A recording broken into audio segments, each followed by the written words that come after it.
नमस्कार, 20 मिनट 20 खबर में आपका बहुत बहुत स्वागत है। मैं हूं आपके साथ ऋषिका। अगले 20 मिनट में हम आपको राजस्थान की 20 अहम खबरों से रूबरू कराने वाले हैं। तो चलिए शुरू करते हैं 20 मिनट में 20 खबरों का सिलसिला।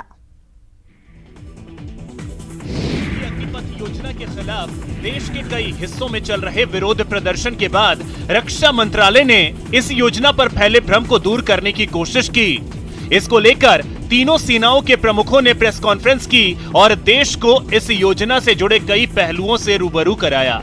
प्रेस कॉन्फ्रेंस में लेफ्टिनेंट जनरल अनिल पुरी ने साफ किया कि अग्निपथ योजना किसी भी सूरत में वापस नहीं ली जाएगी। सेना प्रमुखों ने कहा कि सेना में बदलाव का प्रोसेस 1989 से चल रहा है। सेना की औसत उम्र 32 साल थी, इसे 26 पर लाना हमारा लक्ष्य था। लेफ्टिनेंट जनरल अनिल पुरी ने कहा कि अग्निपथ के विरोध में कोचिंग इंस्टीट्यूट चलाने वालों ने छात्रों को भड़काकर प्रदर्शन कराया है। अग्निवीर बनने वाला शपथ पत्र देगा कि उसने कोई प्रदर्शन नहीं किया है, न तोड़फोड़ की है।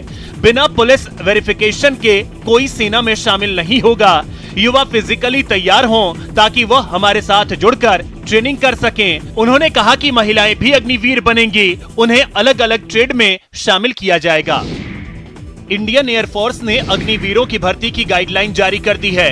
तीनों सेनाओं में सबसे पहले एयरफोर्स ने ही गाइडलाइन जारी की है।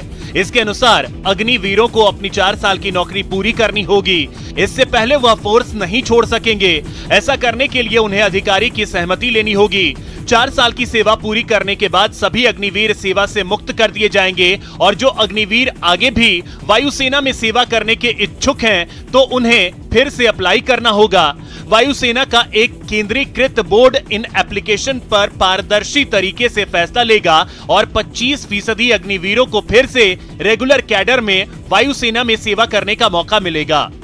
अग्निवीरों की भर्ती को लेकर सबसे बड़ा पेच छुट्टी और अवार्ड का था। एयरफोर्स ने साफ किया है कि अग्निवीर सभी सैन्य सम्मान और पुरस्कार के हकदार होंगे। इन्हें साल में 30 दिन की छुट्टी भी दी जाएगी। इसके अलावा बीमार होने पर डॉक्टर की सलाह पर सीक लीव भी मिलेगा। इंडियन एयरफोर्स योजना के तहत भर्ती होने वाले अग्निवीरों के लिए उम्र सीमा 17.5 साल से लेकर 21 साल तय की गई है। 18 साल से कम उम्र के युवाओं को एनरोलमेंट फॉर्म पर अपने माता पिता के हस्ताक्षर कराना जरूरी होगा। बिहार की राजधानी पटना में 10 मिनट तक 185 लोगों की जान हवा में अटकी रही। दरअसल पटना से दिल्ली जा रही स्पाइस जेट की फ्लाइट SG723 के इंजन में आग लग गई। हालांकि बड़ा हादसा होता इससे पहले ही फ्लाइट की सुरक्षित लैंडिंग करा दी गई और सभी यात्रियों को सुरक्षित बाहर निकाल लिया गया। फ्लाइट में 185 यात्री सवार थे। किसी के घायल होने की कोई सूचना नहीं है। अधिकारियों का कहना है कि जांच के बाद ही स्पष्ट हो सकेगा कि किस वजह से इंजन में आग लगी। घटना के प्रत्यक्षदर्शियों के मुताबिक एयरपोर्ट से उड़ान भरते ही उसमें तेज धमाका हुआ। आवाज इतनी जोरदार थी कि सभी सहम गए। इसके बाद आग की लपटें उठने लगी और एयरपोर्ट पर अफरा तफरी मच गई। फ्लाइट में बैठे पैसेंजर ने कहा कि विंडो से स्पार्क निकलता हुआ दिख रहा था। इसी दौरान पायलट ने कहा स्थिति अंडर कंट्रोल है, तब जान में जान आई। घटना के तुरंत बाद पटना के सभी बड़े अफसर एयरपोर्ट पहुंचे। SSP मानवजीत सिंह ढिल्लों ने बताया कि विमान के एक विंग में आग लग गई थी।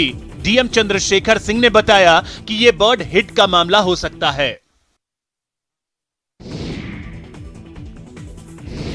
पीएम मोदी न सिर्फ सिद्धांतों से बल्कि अपने व्यवहार से भी देश को स्वच्छता का संदेश देते रहते हैं। दिल्ली में आयोजित एक कार्यक्रम में एक बार फिर पीएम ने देशवासियों को स्वच्छता का व्यवहारिक संदेश दिया।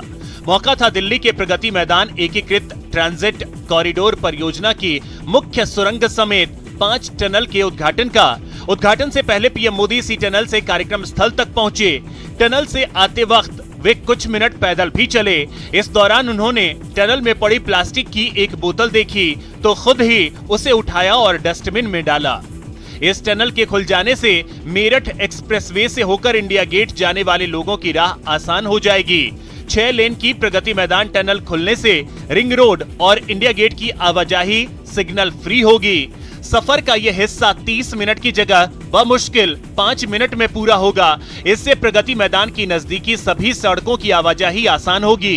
इन सड़कों से गुजरने वाले लाखों वाहन चालक बगैर जाम में अपनी मंजिल तक पहुंच सकेंगे। पाकिस्तान की हर नापाक हरकत अब नाकाम होगी, क्योंकि पाक से लगे सरहद की निगहबानी अब ध्रुव करेगा। जी हां, दुश्मनों की हर हरकत पर निगहबानी और सुरक्षा व्यवस्था को मजबूत करने के लिए बीएसएफ को अब 1000 घोड़ों की ताकत वाला ध्रुव हेलीकॉप्टर मिल गया है। करीब 10 साल के बाद सीमा सुरक्षा बल के बेड़े में हेलीकॉप्टर को शामिल किया गया है। ध्रुव के शामिल होने के बाद बीएसएफ की ताकत दोगुनी हो जाएगी। इस एडवांस लाइट हेलीकॉप्टर ध्रुव से सीमा सुरक्षा बल को सीमा की रखवाली के साथ साथ और भी कई आपातकालीन परिस्थितियों में मदद मिल सकेगी।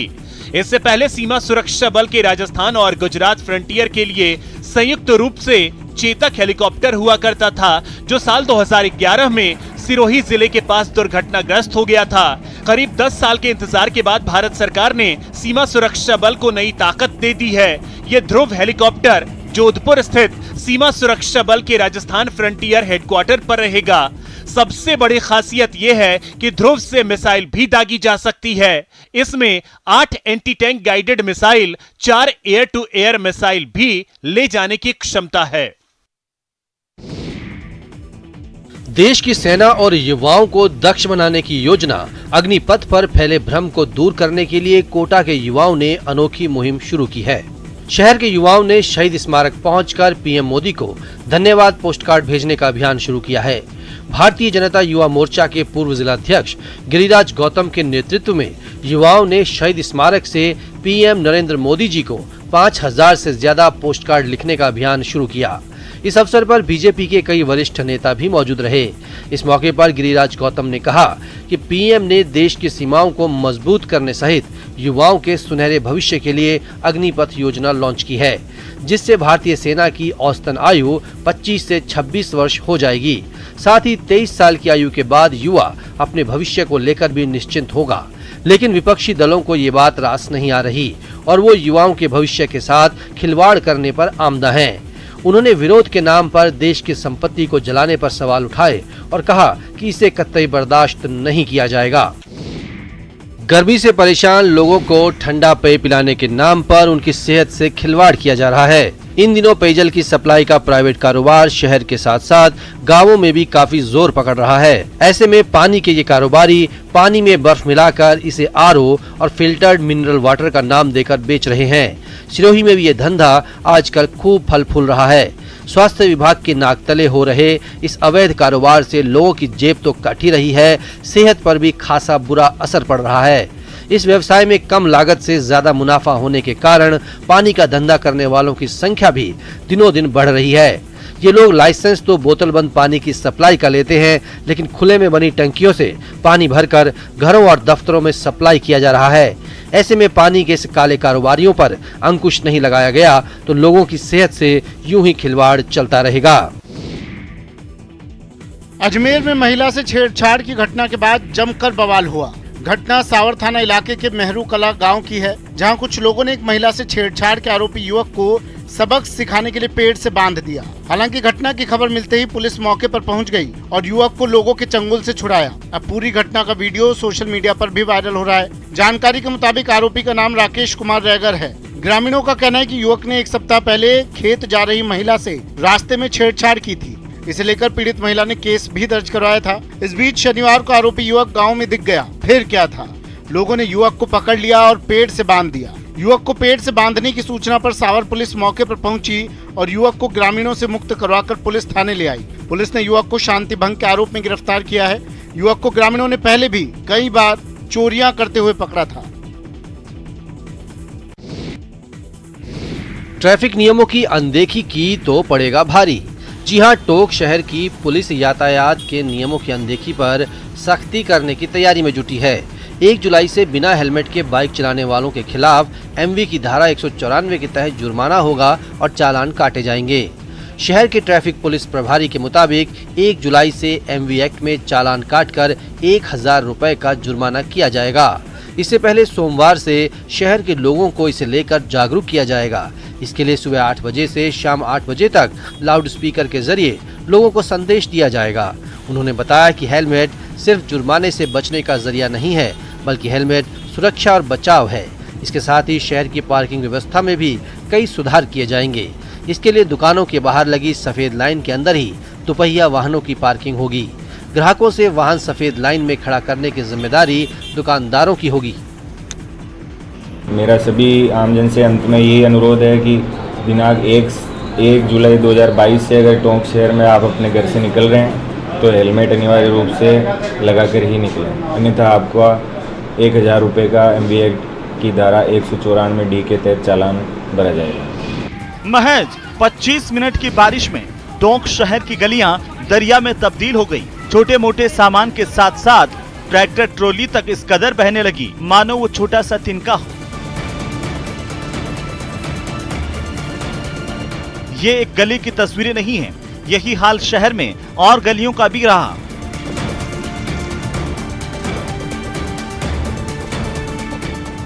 कहा जा रहा है कि नालों की सफाई समय पर पूरा नहीं हो पाने की वजह से बारिश का पानी सड़क पर आ गया और शहर की तस्वीर बदल गई। आपको बता दें कि टोंक में करीब 50 नालों की सफाई नहीं हुई। इन नालों की सफाई के लिए नगर परिषद ने 25 लाख का टेंडर भी किया, लेकिन सफाई नहीं हुई। न्यूज़ 18 ने शनिवार को ही वहां की तस्वीरें दिखाई थी और आशंका जताई थी कि बारिश हो गई तो फिर हाल बुरा हो सकता है। उस वक्त यहां के लोगों ने भी नालों की सफाई को लेकर अतिक्रमण तक पर सवाल उठाए थे। सर, ये अतिक्रमण जो आगे कर रहा है ना, उसकी वजह से नाला बहुत सगड़ा हो गया। सगड़ा होने की वजह से इसमें पूरे पन्नी है, इसमें सब चीज ऐसे फंसी हुई है सर, उसके अंदर आगे जा नहीं पाता बिल्कुल भी। जब पानी आता है बरसात के अंदर, ये ऊपर चल जाता है तो गाड़ी मोटरसाइकिल वाला आते हैं, जब भी वो नले में गिर जाते हैं। राजस्थान को वैसे तो अभी भी मानसून का इंतजार है, लेकिन प्रदेश में अलग अलग सिस्टम सक्रिय होने के कारण झमाझम बारिश का दौर जारी है। इस बारिश से तापमान में काफी कमी आई है और लोगों को गर्मी से बड़ी राहत मिली है। मौसम विभाग के अनुसार वायुमंडल के लोअर लेवल में उत्तरी भागों में टर्फ लाइन बनने के साथ साथ प्रदेश में पश्चिमी विक्षोभ भी सक्रिय हुआ है, जिससे बंगाल की खाड़ी और अरब सागर से प्रदेश में हवाओं के साथ नमी की सप्लाई हो रही है, जिसके कारण बादल जमकर बरस रहे हैं। दौसा में 24 घंटे के दौरान 85 मिलीमीटर तो सवाई माधोपुर में 80 मिलीमीटर बारिश दर्ज की गई। इसके अलावा श्रीगंगानगर के अनूपगढ़ में 60 मिलीमीटर बारिश हुई। मौसम विभाग के अनुसार 22 जून से प्रदेश में प्री मानसून एक्टिविटीज कम होने लगेंगी, जो 25 जून तक लगातार जारी रहेगी। 26 जून से प्रदेश में एक बार फिर से प्री मानसून एक्टिविटीज शुरू होने की संभावना है। बड़ी मुद्दतों से जिसका इंतजार था, उम्मीद थी कि वो आएगा तो राहत लेकर आएगा। लंबे इंतजार के बाद वो आखिरकार आया तो लेकिन राहत की बजाय आफत आ गई। जी हाँ, कोटा में ठीक ऐसा ही हुआ। महीनों इंतजार के बाद बादल बरसे, लेकिन ये थोड़ी सी बारिश कोटा के जेके लॉन अस्पताल के लिए आफत साबित हुई। अस्पताल के मेन गेट पर कीचड़ और गंदगी से पूरा रास्ता जाम हो गया और मरीजों के साथ साथ उनके परिजनों को भारी परेशानियों का सामना करना पड़ा। हालत यह है कि मरीजों और उनके परिजनों को 1 किलोमीटर का चक्कर लगाकर MBS अस्पताल घूमकर पहुंचना पड़ रहा है। जाहिर है इससे बीमार मरीजों का दर्द और बढ़ रहा है। ये हालात अपने आप हो गए ऐसा नहीं, ये तो अस्पताल प्रबंधन की सालों की लापरवाहियों का कुफल है। पानी से भरा हुआ है, आने वाले सभी यात्रियों को परेशानी होती है। जो भी पेशेंट आते हैं सभी इसी तरह से निकलते हैं। आप सभी इसी तरह से निकल रहे हैं। के लिए दिक्कत आ रही है, आदमी फिसल जाता है, बच्चे को कैसे लेके निकले यहाँ पे, और डिलीवरी वाली महिला को भी बहुत दिक्कत आ रही है यहाँ पे निकलने में, और जो बच्चे को ये बिल्कुल आने जाने में बहुत ज़्यादा परेशानी हो रही है। जमकर बरसे बादलों ने गर्मी से लोगों को राहत तो जरूर दी, लेकिन नगर परिषद की लापरवाही के कारण ये राहत भी शहर के लिए आफत बन गई। भारी बारिश से जिले के अधिकतर इलाकों के खेतों की प्यास बुझ गई, लेकिन शहर में सड़कें दरिया में तब्दील हो गई। खेतों को भरपूर पानी मिला तो किसानों के चेहरे खिल गए और अब वो खेती की तैयारी में जोर शोर से जुट भी गए हैं। लेकिन दौसा के अधिकतर इलाकों में जाम पड़े नाले नगर परिषद की नाकामी की गवाही दे रहे हैं। नाले जाम पड़े हैं तो बारिश के पानी से सड़कें और गलियां पानी से भर गई हैं। पानी तो पानी, नालियों का कचरा भी सड़कों पर फैल गया है और लोगों की मुसीबतें बढ़ा रहा है। सच मानिए, फिलहाल ये शहर कूड़ा घर दिख रहा है। पिछले 2 दिनों से दौसा में प्री मानसून की बारिश हो रही है। बारिश से पूरा शहर जलमग्न है। सबसे पहले हम आपको नई मंडी रोड की तस्वीरें दिखाना चाहेंगे। ये दौसा का नई मंडी रोड है और पिछले 2 दिनों से यहाँ के इसी तरह के हालात है और यहाँ पर पानी की निकासी की समुचित व्यवस्था नहीं है। उसी का परिणाम है कि यहाँ पर पानी निकला नहीं है क्योंकि नालों की सफाई नहीं की गई। जैसे प्री मानसून से पहले नालों की सफाई होनी चाहिए थी, लेकिन नालों की सफाई नहीं हुई, नालियों की सफाई नहीं हुई। राजस्थान के लिए टिड्डियों का आना किसी आपदा से कम नहीं है। 2 साल पहले भी टिड्डियों के प्रकोप ने किसानों के साथ साथ आम लोगों को भी आठ आंसू रुलाए थे। अब फिर टिड्डियों के नमूदार होने के बाद लोगों का दिल दहलने लगा है। जी हाँ, बारां जिले में पहली बारिश के साथ ही टिड्डियों के अवतार ने लोगों की चिंताएं बढ़ा दी हैं। रात को बिजली के उजाले में टिड्डियां बड़ी संख्या में घरों में घुस जाती हैं, जिससे लोगों को भारी परेशानी का सामना करना पड़ रहा है। प्रकोप ऐसा कि घरों के भीतर भी लोगों का खाना पीना सोना तक मुश्किल हो गया है। कस्बों गांवों में लाखों की संख्या में इनके बढ़ने से लोग परेशान हो रहे हैं।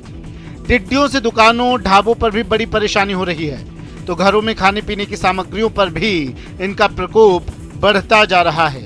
हालांकि लोगों का मानना है कि जैसे जैसे मानसून जोर पकड़ेगा, टिड्डियों का प्रकोप कम होगा। बारिश की एक बूंद के लिए तरसते बूंदी जिले में जब बादल बरसे तो झूमकर बरसे और इतना बरसे कि राहत के साथ साथ आफत का सबब बन गए। झमाझम बारिश से जहां धरती मां की आत्मा तृप्त हो गई, वहीं पंचायत समिति की लापरवाही लोगों पर भारी पड़ती दिखी।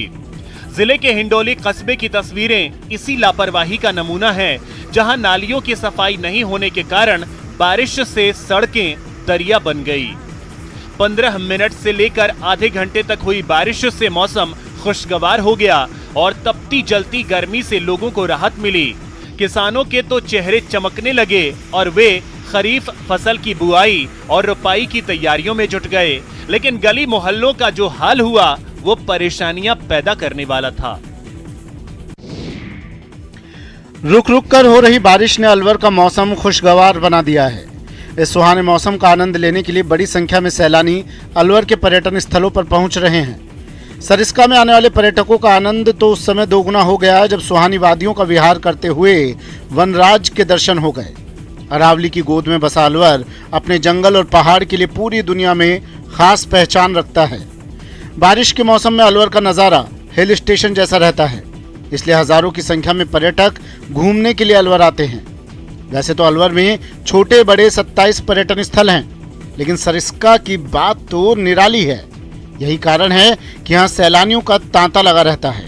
खासकर बारिश के सुहाने मौसम का लुत्फ उठाने के लिए बड़ी संख्या में पर्यटक आते हैं और फिर जब इस सुहाने मौसम में बाघ का दीदार हो जाए फिर तो कहना ही क्या।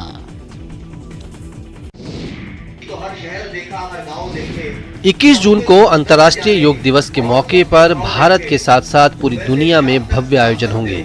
इसे लेकर लगातार तैयारियां की जा रही हैं। अंतर्राष्ट्रीय योग दिवस को लेकर प्रदेशवासियों में खासा उत्साह देखने को मिल रहा है। तन मन को चुस्त दुरुस्त रखने के इस सनातन संस्कार को आत्मसात करने के लिए लोग तैयारियों में जुटे हुए हैं। इसे लेकर जयपुर के वैशाली नगर के नर्सरी सर्किल पर एक योग शिविर का आयोजन किया गया। इस शिविर में मुख्य अतिथि के तौर पर ग्रेटर नगर निगम की महापौर सौम्या गुर्जर भी मौजूद रहीं। अंतर्राष्ट्रीय योग दिवस से पहले शुरू हुआ ये शिविर 3 दिनों तक चलेगा। इस शिविर के दूसरे दिन जयपुर ग्रामीण सांसद राज्यवर्धन सिंह राठौड़ और 21 जून को पूर्व मंत्री राजपाल सिंह शेखावत भी जुड़ेंगे और लोगों के साथ योग करते हुए दिखाई देंगे। साइकिल पर पूरे देश की यात्रा पर निकले ये हैं हरियाणा के सिरसा जिले के एक छोटे से गांव काली रावल के रहने वाले सुभाष चंद्र बिश्नोई। 62 साल के बिश्नोई अपनी राजकीय सेवा की रिटायरमेंट के बाद देशाटन पर निकले हैं, वो भी अपनी साइकिल पर। जिंदगी के लिए जल जरूरी है, यही संदेश जन जन तक पहुंचाने के मकसद से साइकिल पर पूरे देश की यात्रा पर निकले सुभाष पिछले 15 महीनों में 18 राज्यों की यात्रा कर चुके हैं और इस यात्रा में वे 16,000 किलोमीटर का सफर भी पूरा कर चुके हैं। वहाँ से जोधपुर और जोधपुर से गंगानगर होते हुए पंजाब में जाऊंगा, पंजाब से आपका जम्मू और जम्मू से हिमाचल से फिर उत्तराखंड से यूपी और यूपी से दिल्ली में प्रवेश करूंगा। तो ये मेरे 5 स्टेट बाकी हैं जिसमें मुझे 2 महीने का समय लगेगा। आपको बता दें कि सुभाष बिश्नोई मार्केटिंग बोर्ड में मंडी सुपरवाइजर के पद से सेवानिवृत्त हुए हैं और अब समाज को नया संदेश देने के लिए लगातार साइकिलिंग कर रहे हैं। जिले की शांति व्यवस्था कायम रखने में प्रतापगढ़ की एसपी अमृता दुहन की काबिलियत तो किसी से छिपी नहीं है, लेकिन आज हम उनकी एक और काबिलियत से रूबरू करवा रहे हैं। जी हां, प्रतापगढ़ में आयोजित 5 दिवसीय योग महोत्सव में एसपी अमृता दुहन का अनोखा अंदाज देखने को मिला। उन्होंने योग महोत्सव में जोरदार गरबा पेश किया। 10 मिनट तक किए गए नृत्य के दौरान बड़ी संख्या में महिलाएं भी उनके साथ गरबा करती हुई नजर आईं। दरअसल पतंजलि योग समिति की ओर से योग भवन पर 5 दिवसीय योग महोत्सव का आयोजन किया जा रहा है। एसपी अमृता दुहन यहां पर महोत्सव का उद्घाटन करने के लिए पहुंची थीं। इस दौरान योग समिति की महिलाओं ने योग के साथ सांस्कृतिक कार्यक्रमों का भी आयोजन किया। महिलाओं ने सांस्कृतिक कार्यक्रम में संगीत की धुनों के साथ योग और गरबा किया। गरबा नृत्य को देखकर एसपी अमृता दुहन खुद को रोक नहीं पाईं और उनके साथ गरबा करने लगीं। दुहन ने पूरी दक्षता और मस्ती के साथ 10 मिनट तक महिलाओं के साथ गरबा किया। एसपी के साथ गरबा नृत्य करने वाली महिलाएं भी खासी उत्साहित थीं। महिलाओं ने कहा कि एक बड़ी महिला अधिकारी के साथ इस तरह से सार्वजनिक कार्यक्रम में नृत्य करना बड़ा ही शानदार रहा।